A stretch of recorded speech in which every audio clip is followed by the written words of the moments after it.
Guys ఎలా ఉన్నారు అందరూ? గైస్ నేను నిన్న చొంగ రొట్టెలు ఎలా ప్రిపేర్ చేయాలా అని చెప్పాను కదా, ఈరోజు కాల్చేది చూపిస్తాను చూడండి. అది ఫస్ట్ అది ఎలా ఉంది, ఎలా ప్రిపేర్ అయింది అనేది చూపిస్తాను. ఇలా ఇది ఫ్రెండ్స్ నిన్న చేసిండేది, ఇదంతా పిండి. ఇప్పుడు కాల్చేది చూపిస్తాను. ఫస్ట్ ఇది తీసుకొని ఇలా కొంచెం కొంచెము, ఇది నెయ్యి తీసుకొని ఇలా ఫస్ట్ వంటలు చేసుకోవాలా ఫ్రెండ్స్.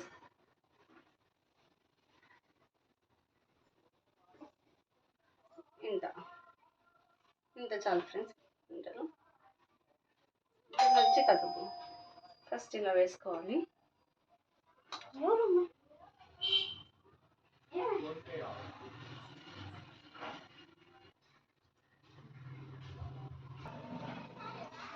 ఇలా స్టవ్ వెలిగించి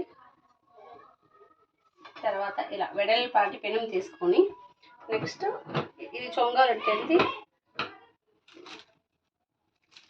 తర్వాత ఇలా పెట్టుకోవాలి. ఫస్ట్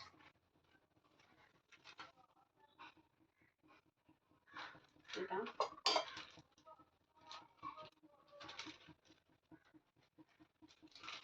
నెక్స్ట్ తర్వాత ఇది ఇలా పెట్టుకొని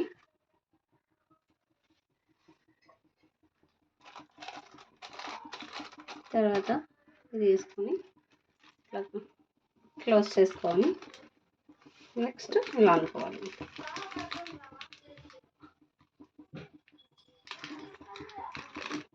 నెక్స్ట్ స్లోగా ఇలా వేసుకొని ఇలా వచ్చింది కదా, సింపుల్. కుక్కరు ఇలా తీసుకొని ఫస్ట్ వేడి అయిందో లేదో చూసుకోవాలా. వేడి అయింది. ఫస్ట్ ఇలా వేసుకొని తర్వాత నేనైతే 3 వేసుకుంటున్నా. 2 వేసుకుంటా, 3 కావు.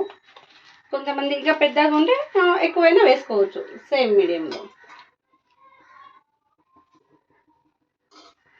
తర్వాత ఇలా పెట్టుకొని ఫ్రెండ్స్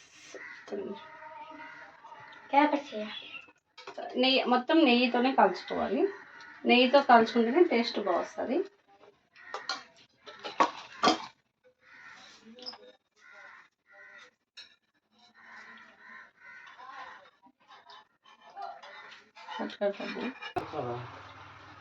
ఫస్ట్ ఫ్రెండ్స్ చొంగ రొట్టెలు ఇలా వస్తాయి ఫ్రెండ్స్. ఇవి చాలా బాగుంటాయి అసలు. ఇలా మృదువుగా స్మూత్గా ఇలా తింటే ఎమ్మిగా ఉంటాయి, సూపర్గా ఉంటాయి ఫ్రెండ్స్. మీరు ఎప్పుడైనా ట్రై చేయండి ఫ్రెండ్స్ చొంగ రొట్టెల్ని, చాలా టేస్టీగా ఉంటాయి ఫ్రెండ్స్. చొంగ రొట్టెలు ఈరోజే లాస్ట్ అని ఏమనుకోవద్దండి.